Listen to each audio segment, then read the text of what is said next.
right, welcome everybody. Marina, great to have you here. Good to see everybody. A couple of basketball guys and Don and Neil. Looking at Don's a jersey in the background, and Neil looks like he's a coach basketball in that picture. Yeah. Awesome. Athletes are athletes. All right, guys. Well, welcome to this week's Q&A. What is today? The 18th? My 19th. sister's birthday. Oh, yeah, 19th, birthday today. My sister's birthday. I did send her a text. Thanks to my wife reminding me. So, I mean, for those of you that were here last week or weren't here last week, really, these are meant to just kind of have some fun and get to know you guys a little bit more and see what questions you have and hopefully answer whatever questions we can and steer us in the right direction as far as making sure that we're giving you guys the stuff that you need from the physical standpoint, from just, the golf standpoint as much as we can, and just really kind of connecting with our crew and making sure that we're giving you guys what you want. Typically what we're going to do is we're just going to start out talking about a few things and then we'll open it up to some questions. I know Ryan's got some questions in the queue, but we'll make sure that the people on here that have questions, that you guys throw them in. Ryan, we're just throwing the questions in the chat, right? There's not the little Q&A like there is on the webinar. Is that right? Yep. Just go to the chat and I'll monitor that thing. Yeah. So if you guys have a question, I think last week we just did like in the chat box, just write, hey, or I have a question, and then we'll call on you and then we'll unmute you and we'll let you ask your question. Just things that have been going on this past week. Ryan and I had a chance to go on an awesome little family vacation where we had 67 of us, I think. We're from a huge family, if you haven't gathered that by any of our conversations as of yet. Coolest thing was it was just kind of a big resort and it had a par 3 5-hole loop. It was so much fun because you could just loop it whenever you wanted. There was nobody taking greens fees. It was all included. So one of the coolest things for me for the weekend was, first of all, just getting to go play with our family, which nobody in our family was golfers ever prior to Ryan and I getting into the world of golf. And now to see all of our uncles going out and playing, all of our kids, like the boys, just grabbed their bags and went and walked the loop themselves. And so it was just really cool to see that, just what we're doing here at 18 Strong is kind of filtering into that next generation, even to the upper generation. So, I know, Ryan, we just had a blast. Yeah, it was great. It's not often you get a chance to golf without a shirt or shoes. So yeah, we really hooged it up. Very, very laid back. It was almost like that Jordan Spieth and Justin Thomas spring break, where you saw them with their shirts off and in their flip-flops and everything, right by the lake. It was phenomenal. So I highly encourage, if you can get out and play a round of very laid back, non-country club, non-stuffy golf. It's very liberating. Very much so. I bet we played 30 holes that day. I know I played 25 for sure. Okay. Yeah. And, you carry a cooler beer with you too. And then it was a good time. Another big piece of news before I get into kind of my big topic to start out the show here, or the Q&A, is for those of you that know who Hayden Buckley is. He's been on the podcast several times now, playing on the Korn Ferry Tour, won on the Korn Ferry Tour this past year, just missed making it in the top 25. He was number 32, so did not get his PGA Tour card last week, but he is sitting tied for first place right now in the Korn Ferry event this week. They're playing the final 3 events of the season. It's their playoffs too. So the top 25 out of these 3 events alone get their PGA Tour card. So we're, hoping and praying that Hayden hangs on for the first finish here. Even a top 5 would almost, I think, secure him to go to the PGA Tour. And if it all works out well, I might even go take a visit to see him in that final event, which is in Indiana at Victoria National in a couple of weeks. So it'd be pretty cool to know that he's going to the PGA Tour when we get there. So yeah, what a huge deal. How long has he been out of college? Not long. I think this is just his second year. That's what second professional year. Yeah. So he played on the Canadian Tour last year, won an event on the Canadian Tour, just missed. On the Canadian Tour, the top 5 go straight to the Korn Ferry Tour, full status. He missed it by, I think, less than $1,000. was sixth place on that, made his way in to an event and won the event. So that gave him status the rest of the year. And had this not been a 2-year deal to get in from the Corn Ferry Tour onto the big show, if it was just based on this last season, he would have been like number 10 on the money list, and he would have gone for sure because he won and he came in second place 2 weeks ago. So, yep, it was it's a little disheartening knowing that could have been the case, but it is what it is. So it was great. I was texting back and forth with him yesterday, and he's like, whatever. I just got to get a good finish in one of these next 3 events, maybe go win one. And here we go. So there's no doubt in that kid's head that he's going to be on the PGA Tour, and same for me as well. So yeah, that kid's awesome. He's a kid. He is a kid. Yeah. To us. Was he 23? That's a kid. 20, 23, 24. Yeah. Okay. So one item that I wanted to address, because this is kind of a question that I get, or something that I see that with a lot of our crew members, a lot of people that I see here in the gym in person, is you guys all know that we are adamant about doing the daily motion exercises, right? The daily motion drills. And it's unbelievable how many people we get feedback from when they start doing it, just how much they feel a difference of what's going on in their body, how much better they feel. But I wanted to address, because some people aren't necessarily doing it the correct way. Some people ask me, well, why is this so important? And so I just wanted to kind of address those two questions. Like, what are ways that people are going wrong when they're doing these? And why is this whole routine so important? And you know, there's some obvious reasons, which you guys have probably heard us preaching in our emails and everything like that. But there's a couple that I think build on top of that we haven't expressed quite as much. And it's even more of a driver for me as to why I do these every single day as well. So just a couple things regarding where people kind of go wrong, or kind of do them incorrectly, or don't do them as well as they could, or get the most benefit out of them.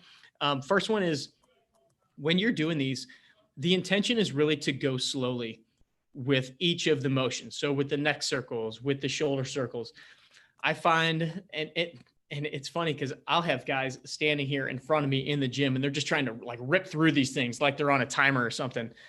And it's like, the slower you do these, the more effective they're going to be. So if you take 5, like let's just say the neck circles, you know, where you're going all the way around, think of it as like taking 5 to 10 seconds just for one rotation, and then back the other way. The slower you go, first of all, the more your body is going to be kind of in a little more relaxed mode. If you go really fast, your body's not going to relax and let you hit those outer ranges of motion that we want to get to. So the faster you go, the body kind of tenses up a little bit and doesn't let you get the full benefit. So the slower you go, you're going to get a little more range of motion.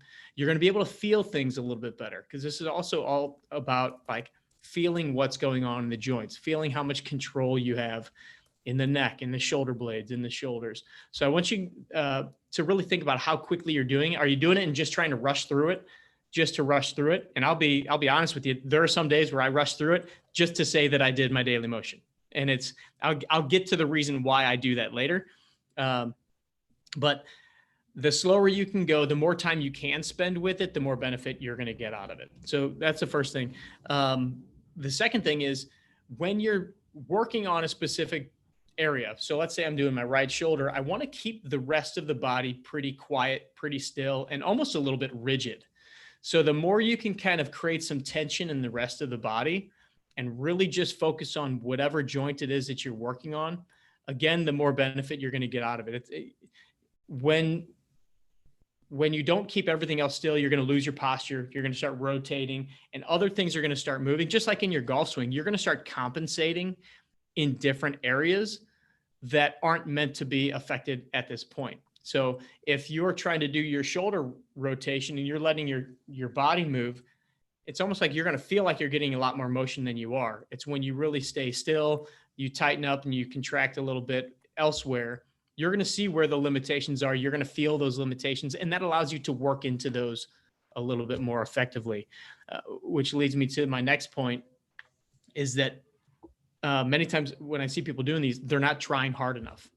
And I'm not saying that you need to like push and crank and like really force through emotion, but you also want to make sure that you're putting some intention in creating that motion, creating that mobility, because when you put that tension on it, that's where we talk about building strength through even this simple little routine.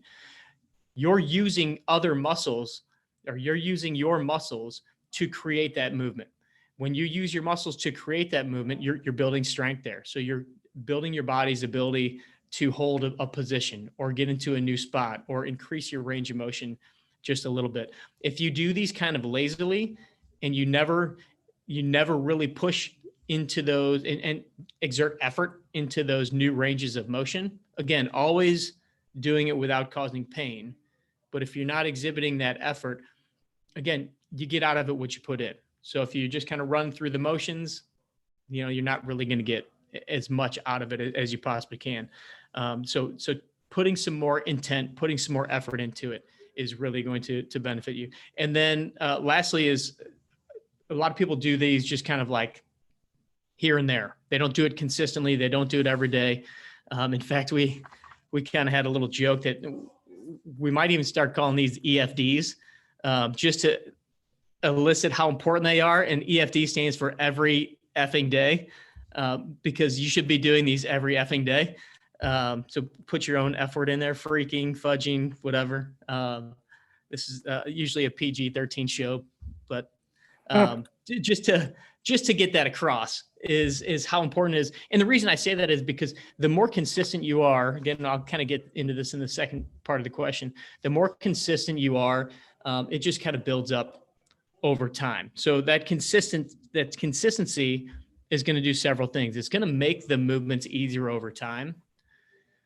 Easier is kind of used loosely there because it never really gets easier if you're putting that effort and intent in, right? You kind of get used to the motion a little bit more, but if you're still putting that effort in, you're still trying as hard as you can at those end ranges, or, relatively speaking, as hard as you can. But it makes the motions a little easier. Your body gets used to some of these things. They don't feel as foreign. And that's going to allow you to get more out of it. Second is simply the more consistent you are, there's that compound effect where, if you do this for a week at a time, and I firmly believe that if somebody does this 7 days in a row, their body's going to feel different by the end of that seventh day. But if you do this for 90 days in a row, or the majority of 90 days, your body's definitely going to feel different. Your body's going to move differently after that 90 days. And so that consistency just kind of slowly builds. And it's one of those things where you don't really notice it that much from day to day. But if you look back, and I mean, we just got an email from a D1 golfer that said, he's been doing this for the last several weeks. And he's like, oh my God, my body's never felt better going out onto the golf course, which is funny because we don't usually attribute that to the younger population, that the college golfers, the pro golfers. We kind of think of that as, guys, girls my age, above, 40s, 50s, 60s, like those are the ones that tend to talk about their aches and pains and lack of mobility. And they start doing this and like, oh my gosh, I haven't felt that in so long. But even for these younger populations, and that's why, I can't say that I really make it happen, but I try to get like my son to start doing some of these things. As a 13-year-old boy, if you started doing this stuff now, or I try, if he started doing this stuff now, like his body is not going to get to that point of the creaks and cracks and aches and pains, or he's going to put himself in a better position than most of us have by the time we get to, our adult years. So doing that consistency just kind of keeps on going. So I like to think of it as that compound effect, which, by the way, is a great book if you haven't read that, for everything that we do, the consistency, the simplicity, but doing it over the course of time is way more effective than trying to jam it all in and try to get it all done right out of the gate. Let's see. Okay. So I'm kind of on the second part of that question. Why is this daily motion routine so important? We talk a lot about, the joint mobility and how it improves our range of motion and all that. And that's really what most people are looking for, is, and Ryan, you can attest to this. Biggest thing we hear is I need to be more flexible, right? Basically people are saying I need to move better. is ultimately what that boils down to. I need my joints to move better. I need to rotate more. I need to do all these things. But something that we can also really hang our hats on here is that you're not just increasing range of motion, you're also building resiliency in the tissues of the body. So, our joints are, two articulating surfaces, but holding our joints together, we have tendons, we have muscles, we have ligaments, we have fascia, we have connective tissue, we have all this stuff, all this, anatomy and physiology that I had to take when I was in school. But we don't really think about how these movements and how our body's affected by this stuff. When you're doing these motions, you're putting stress through these different tissues. In one way, shape, or form, they all kind of are made of the same substances, just kind of bundled up in different packages.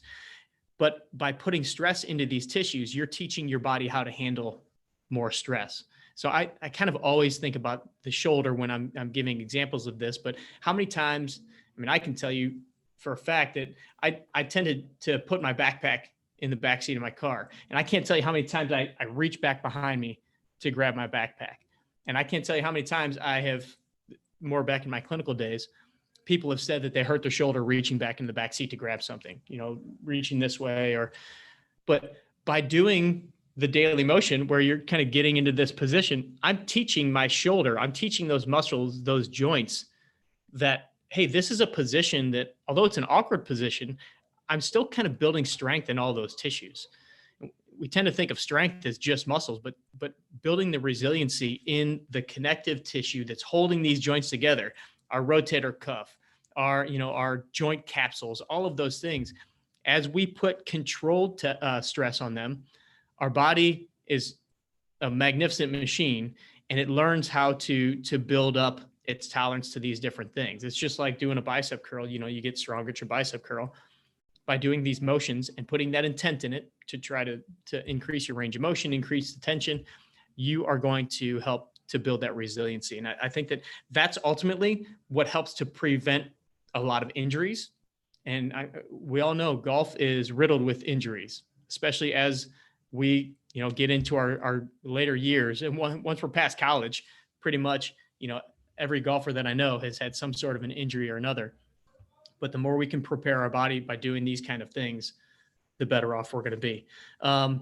Next piece is, this is just a great warm-up in general. So, I know we've got our warm-up blueprint in the app and everything. More times than not, especially Ryan and I, we've been playing a lot of golf on Friday mornings, super early, leave the house at 10 to 6 in the morning. And I am not going to get to the range 20 minutes early to do a full-blown warm-up. I'm not breaking out my rubber bands. Everybody thinks that I'm going to be the guy that shows up and I'm laying on the driving range. I'm definitely not that guy. But I will do my daily motion in the morning, and I feel like I'm warmed up, ready to go. We get to the tee box, we go check in, we do some warm up, a little bit of warm up on the tee box, and then it's off and running. I like to think of, again, the consistency of doing this daily motion as almost being like your perpetual warm up. So you don't have to spend 20 minutes, 30 minutes getting there early and doing all these other things. If you're doing this on a consistent basis, and then you get to the range, you can even run through it again right before you go. Literally, you can run through some of this. And this is when I'll do it a little faster. You can run through this in a couple minutes, and then you can be off and running. But I like the idea of feeling like I show up ready to go almost. So I kind of call it being perpetually warmed up, being perpetually ready to go.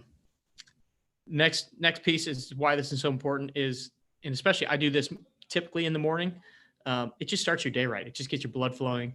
It gets kind of all the cracks and creaks out of the body. How many of you guys on this call, wake up with a stiff back or a sore back or sore shoulder? Just lately I've been waking up with a sore shoulder in the morning, sleeping on and all this stuff. Doing the daily motion, eases it up quite a bit. And so just getting the body moving, it's great for the brain. It's great for the mentality. It's like going for a walk in the morning. There's so much benefit to that.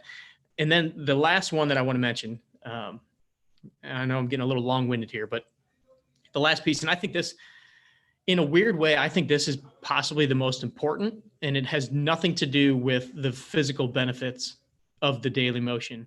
But this is almost that mental challenge that you have of doing this consistently, and like keeping the streak alive almost. And if you've listened to any of the podcasts that we talked about the mental game, especially the podcast that we did with Ed Milet, we talk a lot about self-confidence and how self-confidence is built. And I think this goes for every part of our life, not just our golf game, not just our fitness, but it's keeping the commitments that you say, keeping commitments to yourself. And if you say that you're going to do this and you do it every morning and you repetitively do this every single morning, you start to tell yourself like, hey, I'm doing what I said I was going to do. I'm also more prepared than the guy that I'm playing with or playing against, or it's like you mentally and physically have a little bit of an edge over whoever you're playing, or just against yourself, like to think that, hey, I've done this now. And I have a kind of a funny story. I've now done this, 30 days in a row or 7 days in a row. And then you don't want to break that streak. And so this past weekend when we were all on vacation, we're all standing around the pool, we're having cocktails and hanging out. And I was talking to Ryan's wife, Kendra, and she's like, oh my God, I didn't do my daily motion today. And so we were literally standing on the side of the pool, drink in hand, doing our arm circles, doing our neck circles. Because Kendra, I don't think has missed a day since January 1st. So she's like, I can't miss. I can't not miss. And so it's that. In fact, I've pulled up to their house before, and Kendra's in the driveway. It's a nice day. The kids are out in the front yard, and she's got her yoga mat out there, and she's going through her daily motion exercises. And I'm like, that's a big piece of it. And I know mentally for me, if I start my day with that, and I can check that off my list, it's like, boom, I did it. And it's almost like a little challenge against myself. In fact, I skipped it yesterday morning. I laid in bed at night last night, and I was like, oh shit, I didn't do them. And I knew I was going to talk about this today. And I'm like, there's no way I'm not doing this. So my wife was asleep. My kids were asleep. I went out in the hallway, ran through. And so I did it a little faster than I normally would. But again, I was like, I have this streak going. I've actually been charting mine the last month. But I have this streak going, and I don't want to miss it. And I know that I was going to be talking to you guys about the importance of consistency today. So there, accountability too.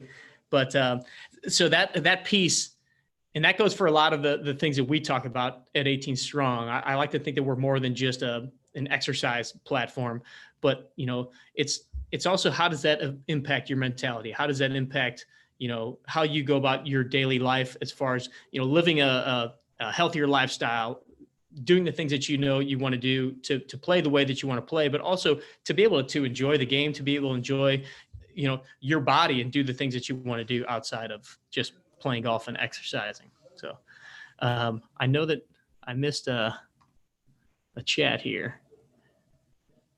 Let's see. Jam sent a quick little note here. Let's see. He said, great advice on the pace of the daily motion routine. How long should it take overall? 10 minutes, 15 minutes, just using it as a benchmark. So that's a great question, because, we say that, this normally will take 7 to 10 minutes, but I like to think the more time you have to do it, spend a little more time with it, spend a little more. You could, do more than 5 repetitions, or challenge yourself to make a repetition take 20 seconds. So there's times here at the gym where I've got an open hour, or at the end of my workout or something, I've got the golf area here, I've got the TV on, and I've just got some extra time, and I'll just start doing my daily motion. I'll take a long time, watch some golf with it, and just really try to feel the motions, or really try to work on, if I know that one area is tight. So like I've been dealing with this right shoulder a little bit. So working a little bit more on that one area, spending a little bit more time there. There's no set schedule. There's no specific perfect time that you can do it, or amount of time to do it. And I tell people you could do this a couple times a day if you want. You're really not going to be able to overdo these unless you're really, really, really going 110% with the tension and you're causing some soreness. But rarely have I come across anybody that's really pushing into the motions that hard. All right. Does anybody have any questions on any of the daily motion stuff while we were kind of talking about it? Or any comments, any reactions to if you have been doing it, what's been your experience? Yeah, you know what? I never really thought about it as injury prevention. I mean, I have, but I haven't. But it kind of, because your email today was talking about the kid at soccer practice on Tuesday that kind of hyperextended his knee, and it was, so we got to talking, well, what would help prevent that? And we always talk about strength, strengthening the muscles around the joints and this and that. And like soccer, it's a little bit easier. Where soccer, I mean, obviously we wouldn't recommend that you only strengthen your ankles, knees, and maybe hips, but really you could probably be pretty safe in soccer. But golf, you're using everything, every single joint you have. And then there's so many, I mean, the golf swing is such a complex thing, and there's so many ways that you can get hurt. So just kind of adding this on to the injury prevention thing is huge. Yeah. I mean, you could do every single joint. So a lot of these movements, we've talked about how I learned a lot of this from a guy named Dr. Andrea Ospina. And we learned movements for the wrists, we learned movements for the knee and some other specific ones. And then, I kind of brought in some other ones that we have started doing that are just a little bit more in relation to golf. But you can, I mean, basically it's just move every part of the body and find where you're tight, find where your difficulties are. Because just like you said, Ryan, with the soccer kid, yeah, we need to make sure that the knee joint and the ankle joint, that all of those things are doing what they need to do. So whether that's an ACL issue that this kid has, or, maybe a hip issue, or maybe he did just kind of get his cleat stuck wrong. Ideally, you've built up some tolerance. Injury happens when our body can't handle the stress that's put on it. That's it. That's how we get hurt. If it's a muscle and the muscle can't hold whatever it needs to hold in order to propel you or do whatever it's trying to do, it's going to tear. If a ligament gets into a position where there's too much stress on that ligament, the muscles aren't supporting well enough, it's going to tear. That's just injury. So all we can do is try to prepare our body for these forces, which, the daily motion does a good job. The strength training that we do is another, just all of it is just putting force through the body to help it get stronger, help it get better, help it be able to be more resilient. So yeah, I mean, ultimately, really our first goal here at 18 Strong is don't, try to prevent injury, or definitely don't cause injury, but try to prevent injury as much as possible. I don't care if somebody in our crew bench presses 300 pounds or deadlifts 500 pounds or whatever. If you can't bench press 20 pounds, my goal is maybe, okay, let's try to get you to 20 or 25, just get you a little stronger from wherever you are. So I saw Don had a question about the 90-90 flow. Go ahead and unmute yourself, Don. Yeah, thank you. So I have a problem with the 90-90 flow in my hip area, Mm-hmm. and to a lesser extent in like the hip circles. I try to do that, but I cramp almost immediately. And I want to be a big boy and work through it, but I just can't. So is there something that I can do to help me prepare? I'm obviously not ready for the full range of motion for 90-90. So is there something I can do to sort of, put me back in the beginner's class for hips? Sure. So when you're doing the 90-90, are you getting a cramp? I wish I had my full layout so I could kind of I get it in the trail leg. In the trail leg, kind of right at the top of the hip, probably. Exactly. Okay. So, and I assume let's just say that you've got your right hip, or right leg is your front leg, left leg is trail leg. Okay. So your right hand is kind of down supporting you behind you, right? Right. Okay. So when you cramp, are you trying to sit all the way up and take your hand off, or are you just kind of trying to inch your way up? Or at what point does it cramp? Uh, Real early. I would say inching my way up, and it's not just the 90-90. Like when I do a bench press and you're supposed to push in with your legs, that I'll cramp there as well. And so I need some help. Where do you cramp when you're doing that Same bench place, top of the hips. top of the hips? Yeah. Okay. So that definitely tells me that, there's likely some significant weakness there that we're going to want to figure out how to do this. Yeah. What I would suggest right now, so when you're cramping in that top hip, are you almost kind of just inching your way up with your hand and relax, like trying to relax there? Or are you trying to physically like pull yourself up and hold? No, it's on my way up. I can't get to hold. Okay. I'd love to get to hold. Okay. So what I would maybe do is start out with your hand away from your body, kind of like you're kind of leaning down towards the floor a little bit where you're totally comfortable. And then see if you can keep your hand on the floor, but see if you can kind of start out well in your comfort range and almost try to physically kind of like use your hip muscles and your body to almost pull up, but you're not getting to that cramping spot yet. Hold there for a couple seconds, then go back onto the hand, totally relax. And maybe do like 5 repetitions of that, holding for 3 to 5 seconds. But let's at first keep it in that range. And this is something that I can maybe try to shoot a little video on. First, keep it in that little range where you get no cramping whatsoever. You could even be down on your elbow. You could be almost all the way down, but almost just kind of trying to lift up a little bit and then come back down, and then lift up a little bit and come back down, and see if you can do that, almost kind of teetering towards cramping range, but not quite get the cramping. Sure. And then just try to work your way up a little bit there. If possible, and I know you said you try to be a big boy and push through it, I am always a big fan of, eventually working into that cramp, because the cramp is pretty much your muscle saying, I'm totally confused. I don't know what to do right now. And I'm just going to seize up as much as possible. But after you do that a couple times, your brain starts to send the connection, starts to kind of figure that out a little bit.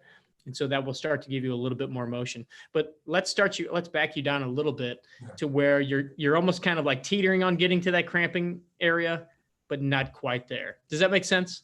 Yeah, that's good. I'll try that. I appreciate it. Okay, absolutely. Yeah, when I first started doing the daily motion, I would cramp up in my feet when I would do the ankle circles. And now the ankle, you can kind of get past that a little bit easier. It's a little bit smaller area than the hip, but eventually now it's one of my favorite things to do because my ankle cracks like God knows what. But yeah, eventually it just starts to go away. And I notice if I don't do the daily motion, like if I'm, on vacation or whatever, miss it a few days, that will start to come back again. And then you just kind of push through it, thus reinforcing that we need to do it EFD. By the way, you guys did look like a bunch of nerds next to the pool doing your daily motion. That's all right. We're very mobile nerds. I feel like I had something to add there, but I don't. It'll come back to me. You got sidetracked on nerds. Sidetracked. Yeah, so I have a couple questions in the queue if you want to get into these. Well, does anybody else have any questions here? I see Marina loves the daily motions, but a couple highlights that we threw in there, gave her a couple new ideas, doing it a little more effectively. Good. All right. What do you got there, Rhino? All right. Question 1. So my number one frustration is my decrease in distance. I'm 41, so I know there will be a little drop off, but I have lost a lot. 2 summers ago, I averaged 290 yards with my driver, regularly eclipsing the big 300. That's pretty awesome. I had some obstacles that prevented me from getting on the course last year. This year, I go back out and I'm only hitting the driver 255, 265. So I've started working out again and can lift as much as I used to. So no loss in strength. So I try all these different things. I'm hearing all these pros say helps them gain distance, and none of it's working for me. Is there a specific set of muscles that I'm not getting to? Distance muscles. The elusive distance muscles. Yeah, what are those? They're right behind the golf muscles. So we say that jokingly because muscles are muscles. You know, there's no specific golf muscles. There's just muscles that create movement in the body. And so finding the right movements and training patterns. But so some of my questions to this guy would be, first of all, anytime you're going to take a break for a year, over a year, in a sport, especially a sport that requires a lot of speed and power, it would be like if a baseball pitcher took off a year and they were throwing, we'll just use insane numbers, throwing 95 miles an hour, and they took a full year off of throwing a baseball. He's not going to come out and throw 95 miles an hour. His speed is definitely going to be decreased. So he said that his strength numbers are about the same. So that's always hard to quantify too, because it depends on what he's defining as his strength feels about the same. You know, is that bench press strength? Is that squat strength? So those are kind of hard to quantify as far as what he's actually been doing training wise. And, you know, I mean, really ultimately speed is tough, especially as, you know, you're in the 40-year-old range and above or whatever. Ultimately, I'd like to know when he says that he's been trying all the things that the golf pros are telling him to do. I want to know what those things are as well. What I would do if this guy came into me, obviously we would run him through some tests and we would look at some, you know, just movement quality things. So that would be my first question. Is the body moving the same as it was before? And what are ways that we can check that? Obviously, if I had him in here, I'd be able to kind of look and see how his upper thoracic is rotating, how his hips are rotating. Those are kind of the big ones. And we'd be able to see how he's moving, be able to see what the shoulder looks like, you know, how well can he rotate those things. So kind of taking him through the typical screen.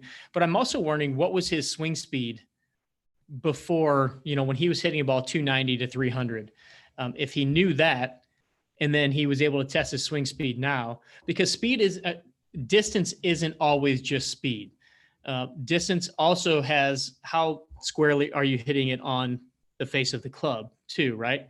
Unfortunately, that's not my specialty as far, you know, instruction wise, but that's a huge factor. And if you haven't played for a year and a half, odds are you're not hitting it as squarely on the face of the club too. So there's so many different factors here to look at.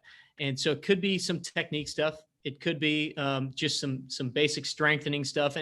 And strength training can also mean an improvement in your ability to balance and just your body's awareness. So I'm not always looking at just pure numbers of, you know, bench press or squat or deadlift or things like that. I'm also looking at, you know, like how well can you do your split squat? Are you wobbling?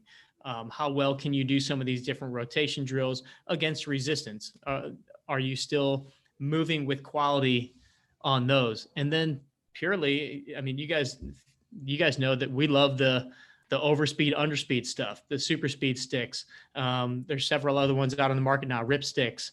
Andrew Rice has a new one. You know, what does the actual speed look like? And is it maybe just implementing some speed training once or twice a week? Maybe the swing still looks pretty good. Maybe your body's moving pretty well. Maybe you just haven't tapped into that neurological speed sequence again. And so doing something like the super speed can help there. As far as what can you do in the gym outside of the speed training, you know, maybe throwing in some medicine ball throws or things like that, where you're trying to move the ball as fast as possible, or you're trying to move the weight as fast as possible, always with control in the direction that you need control, but then exploding out of that motion. And doing that, you know, it's not like you have to go do 100 medicine ball throws. It's actually very few. When it comes to power drills and plyometric stuff, like throwing medicine balls or doing jumps or any kind of bounding or things like that, you really want to keep the numbers low and super explosive. So if I have somebody doing a medicine ball throw, which unfortunately we don't have a good medicine ball wall here. If I have somebody doing a medicine ball throw and I'm working on power, I'm going to have them throw it as hard as they freaking can and then let them rest a little bit. I'm not going to have them do 20 throws in a row. To me, that would be a little bit more of the cardiovascular and kind of endurance building. But if I'm working on power, and even if it's with weights or whatever, it's like lower reps, load them up with the weight or give them some decent weight, but let them move as fast as possible with control. And it's that explosiveness. So on a lot of your different exercises for you guys on the call and anybody watching this, one of the best ways to just kind of start implementing more speed into your workouts.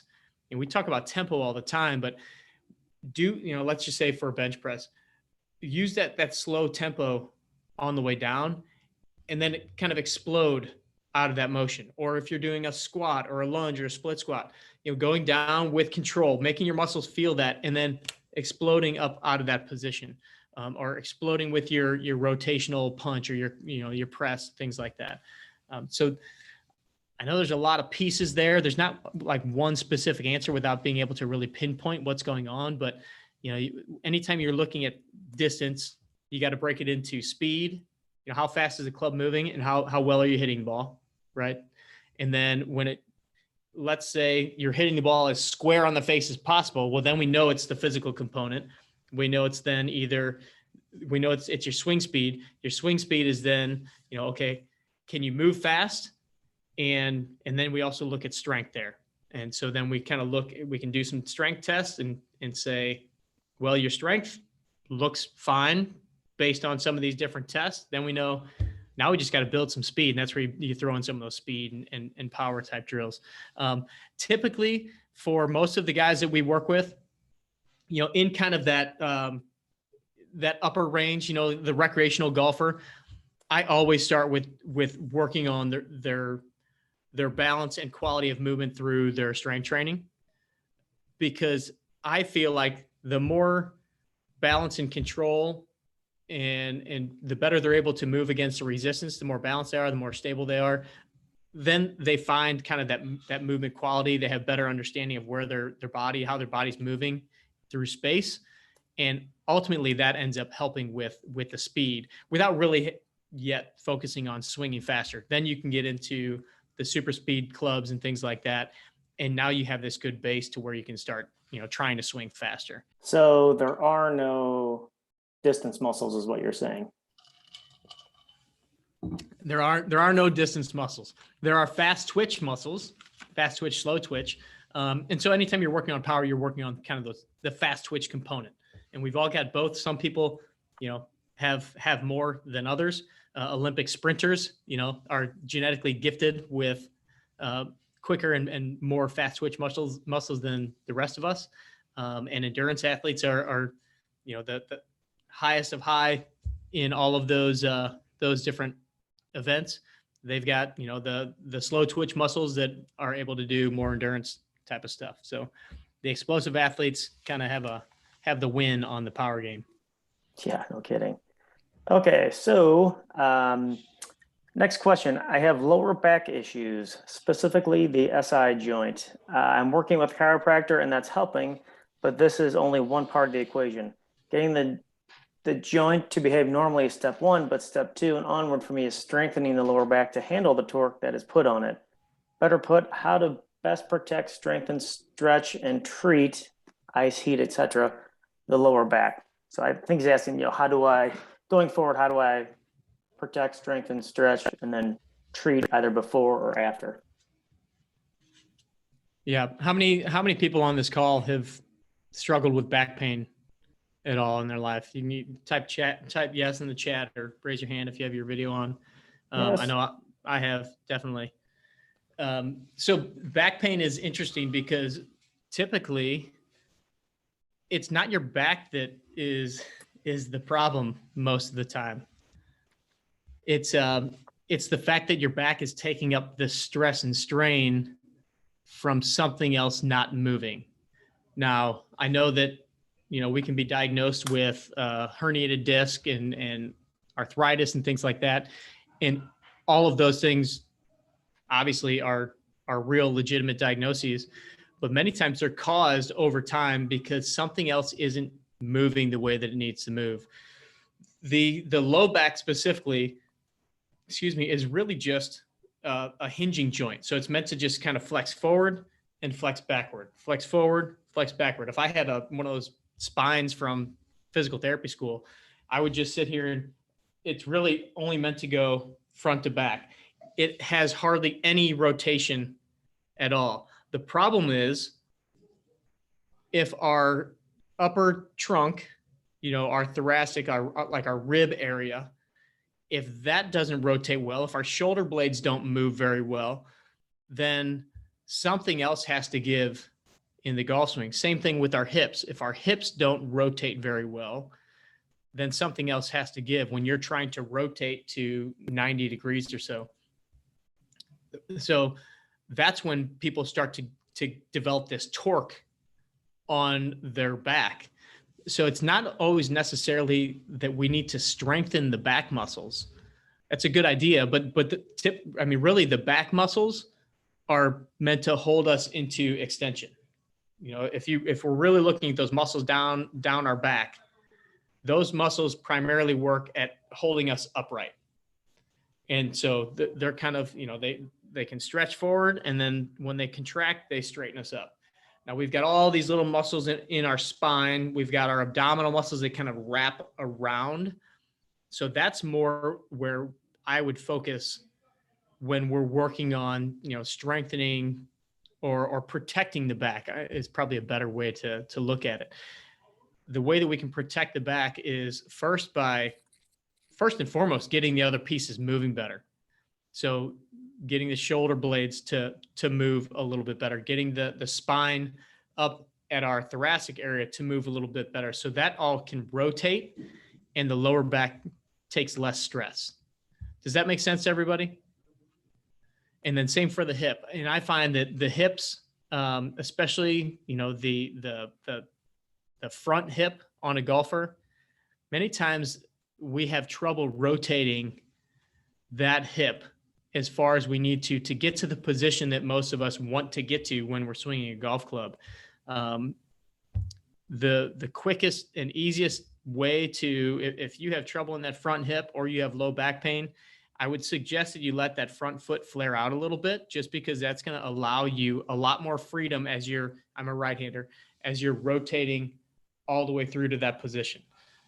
So that alone, if I have a guy that comes in and he keeps his feet dead straight and he's having back pain or he has limited hip rotation on that front hip, immediately I'll never force him to do it, but I'll politely suggest that they turn that out a little bit. It really shouldn't change your motion or your swing much, except for the fact that you're going to get through the ball a lot easier. So that's definitely a recommendation of mine. But then as it comes to how to protect the back, how to keep it from taking up so much strain and hurting, like we talked about with Don with the 90-90s, just getting the hips, being able to rotate better, to be able to move better, doing this is why we put so many of the glute and like hamstring and basically hip extension exercises into our program, because the stronger your glutes are, the more they're going to support your low back. Your hips, they need to be able to move, but they also need to be strong, which can be a tough combination to balance out. But the more we can strengthen the glutes, and anytime you're doing those hip extension exercises, you're not just strengthening the glutes, but you're also going to feel those muscles in the low back getting stronger too. So getting those stronger. The shoulder blades, this is why in the daily motion, we have you do the big shoulder rotations, because the shoulder blades have to rotate or they have to move a little bit too. It's not just our spine that rotates up top, it's our shoulder blades. So again, getting those moving better. And then as far as, we all talk about core exercises, and most people think of core exercises as stomach exercises, crunches, those kind of things. The core, for me, the core really is from the shoulder blades down to the pelvis. And so the more we can work on I'll stand up here just a little bit. The more we can kind of work on this whole corset here, almost creating a back brace for ourselves, the better off we're going to be. And we almost need to do that in a manner where we're just bracing the low back, not doing a ton of rotation stuff, but learning to brace. We call these anti-rotation exercises. And this is why in a lot of our programs, sometimes we'll do presses and rows and we'll do them rotating, right?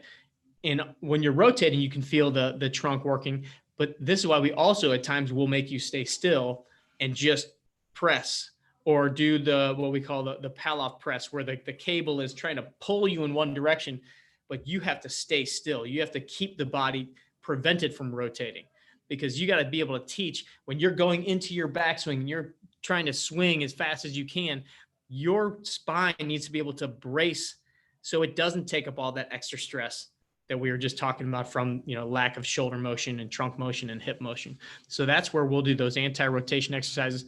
Planks, doing a plank the right way is one of the best exercises you can do. Doing side planks where you're kind of on your elbow and either on your feet or on your knees, those are ideal, because those are now kind of working a little bit more the side of that corset. And then doing some sort of exercises or some sort of positions where you've got to just brace and then something else is moving. So it could be, in a half kneeling position, tighten up the stomach and do a row, but don't let the body move. Or, this is why we do that one exercise where you're kind of hanging off the bench and doing a one-arm press. So all of these things that we put into our programs have this in mind. It's not just, oh, this is a cool looking exercise. It's what is this going to do for our golfers? It's not, that press isn't about, oh, I want to build up my chest.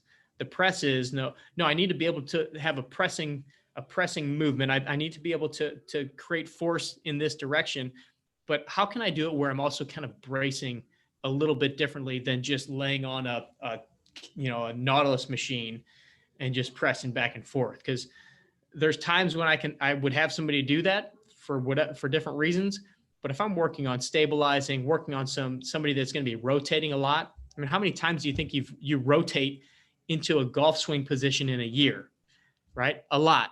So we don't really need to rotate that much more. We need to protect ourselves and make sure that we're rotating well. But the more we can learn how to use the natural brace of our body, the better off we're going to be. So strengthen the glutes, strengthen the hips, get the hips moving, get the shoulders moving, and do a lot of anti-rotation kind of stuff to really brace yourself. And that's where, a lot of the back stuff is going to come into play. I do know we've got a couple videos on our YouTube channel where one of them is core exercises and one of them is like 5 simple back exercises or something like that. And both of those would be a good place to start if somebody's looking to just jump in and do a quick little routine to help the back, or they're looking for some good core exercises. Very good. Okay, so we've got about 5 more minutes here. So this one came in yesterday. Is there a program that focuses on mobility only? We've talked about doing that for a while now. Just we have not done it yet. That's still on our kind of to-do list, on our very, very long to-do list of different things that we want to build out for this platform and for you guys, because we know that, we've got the few programs that we have on there. We do the monthly program, but we want to expand on kind of the Golf Body Blueprint and some of those things, and even expand into different directions, kind of a mobility focused one. For some, it might be, like gaining mass, gaining muscle, kind of your Bryson DeChambeau kind of a program. And then even just doing some more a la carte type of stuff where people just want to kind of be told what to do. Just give me a workout. Just let me do this workout. But we haven't put the mobility one together just yet. but it's on the list, we'll say. So yeah, kind of the philosophical question is, why would you want just a mobility program? Like, don't you want the strength and then the mobility comes with it? That's kind of what my question would be. Yeah, that's a great question. I mean, I like to think that the Golf Body Blueprint, the Activate program, the monthly programs, I spend a lot of time, and I say I mean we, figuring out what is the right combination. Obviously, there's thousands and thousands and thousands of exercises, and when you're putting together, kind of a generalized program, you can't individualize it as much as you want. I think we've done a really, really good job of finding that balance between getting the right amount of strengthening exercises and the right amount of movement exercises, where you're going to get a lot of the movement and mobility benefits out of our program. Now, that being said, every individual has their own individual issues, right? So it might be, maybe your hips are specifically tight, just like Don was asking about the 90-90. Everybody's got their thing that they need to work a little bit more on.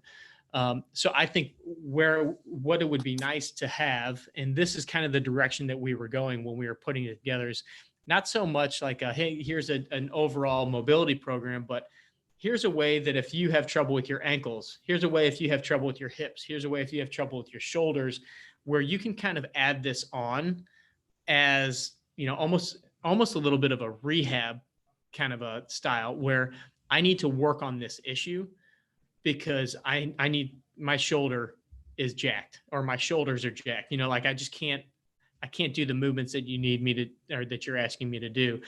And we could say, okay, here's kind of your blueprint to work on your shoulders. Let's focus on that a little bit.